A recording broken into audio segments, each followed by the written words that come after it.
एक समय की बात है, ट्रांसिल्वेनिया के गहरे जंगलों के बीच में स्थित एक छोटे से गांव में एक युवा लड़की रहती थी जिसका नाम ईशा था। ईशा बहुत ही सुंदर और मासूम थी और उसका दिल बेहद कोमल था। गांव के लोग उसे बहुत प्यार करते थे क्योंकि वह सभी की मदद करती थी और हमेशा मुस्कुराती रहती थी। ईशा का गांव एक पुरानी किंवदंती से घिरा हुआ था। लोगों का मानना था कि जंगल के अंदर एक पुराना महल है जिसमें एक वैम्पायर रहता है। लोगों को डर था कि वह वैम्पायर रात में बाहर आता है और लोगों का खून पीता है। लेकिन ईशा को इन कहानियों पर विश्वास नहीं था। उसे हमेशा यह जानने की इच्छा रहती थी कि जंगल के अंदर क्या है। एक रात जब पूरा गांव गहरी नींद में था, ईशा ने जंगल की ओर जाने का निश्चय किया। वह चुपके से अपने घर से बाहर निकली और जंगल की ओर चल पड़ी। अंधेरी रात और घने पेड़ों के बीच वह अपने रास्ते पर आगे बढ़ती रही। अचानक उसे किसी की आहट सुनाई दी। उसने मुड़कर देखा तो उसकी आंखें एक रहस्यमय व्यक्ति से मिली। वह व्यक्ति बेहद सुंदर था। उसकी आंखें गहरी और चमकीली थीं। उसका नाम आरव था।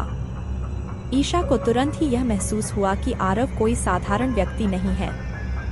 आरव ने ईशा से कहा, तुम्हें यहाँ नहीं आना चाहिए था। यह जगह तुम्हारे लिए सुरक्षित नहीं है। ईशा ने हिम्मत जुटाकर पूछा, तुम कौन हो और यह जगह इतनी खतरनाक क्यों है? आरव ने थोड़ी देर चुप रहने के बाद कहा, मैं एक वैम्पायर हूँ, इस महल का एकमात्र निवासी।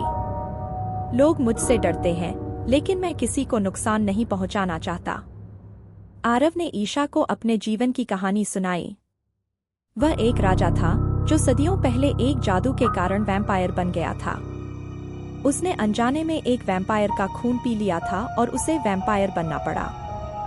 तब से वह इस महल में अकेला रह रहा है। आरव ने कहा, मुझे किसी का खून पीने की जरूरत नहीं है, लेकिन लोग मुझसे डरते हैं और मुझे एक राक्षस समझते हैं। ईशा ने आरव की कहानी सुनी और उसकी आंखों में दर्द और अकेलापन देखा। उसने आरव से कहा, मैं तुमसे नहीं डरती। मुझे विश्वास है कि तुम एक अच्छे इंसान हो और मैं तुम्हारी मदद करना चाहती हूँ। धीरे धीरे ईशा और आरव के बीच एक गहरा संबंध बनता गया। वे अक्सर रात में मिलते और एक दूसरे के साथ समय बिताते। ईशा की मासूमियत और प्यार ने आरव के दिल को छू लिया। आरव भी ईशा के प्रति अपने दिल की भावनाओं को समझने लगा। ईशा ने आरव के साथ बिताए समय के दौरान उसकी अकेलापन और दर्द को महसूस किया। उसने निश्चय किया कि वह आरव की मदद करेगी और उसे इस अभिशाप से मुक्त करेगी। उसने गांव के कुछ पुराने ग्रंथों और पवित्र पुस्तकों को पढ़ना शुरू किया ताकि वह इस अभिशाप को खत्म करने का उपाय ढूंढ सके। ईशा ने गांव के बुजुर्गों और विद्वानों से मदद मांगी, लेकिन किसी ने भी उसकी बातों पर विश्वास नहीं किया। सभी ने उसे चेतावनी दी कि वह आरव से दूर रहे, लेकिन ईशा ने हार नहीं मानी। उसने अपनी खोज जारी रखी और आखिरकार एक पुरानी पुस्तक में एक उपाय पाया। उस पुस्तक के अनुसार वैम्पायर को अभिशाप से मुक्त करने के लिए उसे सच्चे प्रेम का बलिदान चाहिए था। इसका मतलब था कि ईशा को अपनी जान देनी होगी ताकि आरव मानव बन सके। यह जानकर ईशा बहुत दुखी हुई, लेकिन उसने निश्चय किया कि वह अपने प्रेम के लिए यह बलिदान देगी। एक रात जब पूर्णिमा का चांद आकाश में चमक रहा था, ईशा और आरव महल के पास एक पुराने मंदिर में मिले। ईशा ने आरव को उपाय के बारे में बताया और कहा, मैं तुम्हारे लिए अपनी जान देने को तैयार हूँ, तुम्हें एक बार फिर से मानव बनाने के लिए। आरव की आंखों में आंसू आ गए। उसने कहा, नहीं ईशा, मैं तुम्हें खो नहीं सकता। तुम्हारे बिना मेरा जीवन अधूरा है। लेकिन ईशा ने उसे समझाया कि यही उसका अंतिम निर्णय है और यही उनकी सच्चे प्रेम की परीक्षा है। ईशा ने पवित्र मंत्र का उच्चारण किया और अपने दिल से आरव के प्रति अपने सच्चे प्रेम को व्यक्त किया। जैसे ही मंत्र समाप्त हुआ, ईशा ने अपने प्राण त्याग दिए। आरव ने चीखते हुए उसे अपने बाहों में थाम लिया। ईशा के बलिदान के बाद एक चमत्कार हुआ। आरव का वैम्पायर अभिशाप समाप्त हो गया और वह एक बार फिर से मानव बन गया।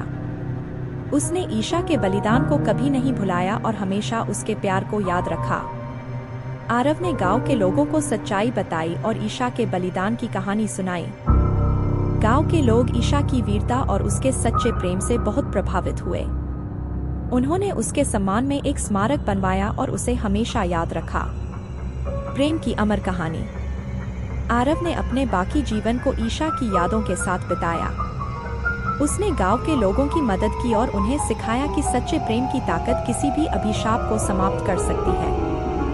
ईशा और आरव की प्रेम कहानी सदियों तक लोगों के दिलों में जीवित रही और सच्चे प्रेम की एक अद्वितीय मिसाल बन गई। इस प्रकार एक वैम्पायर और एक मानव की प्रेम कहानी ने यह साबित कर दिया कि सच्चे प्रेम में अद्वितीय बलिदान और साहस होता है। और यही सच्चा प्रेम सभी बाधाओं को पार कर हमेशा के लिए अमर हो जाता है।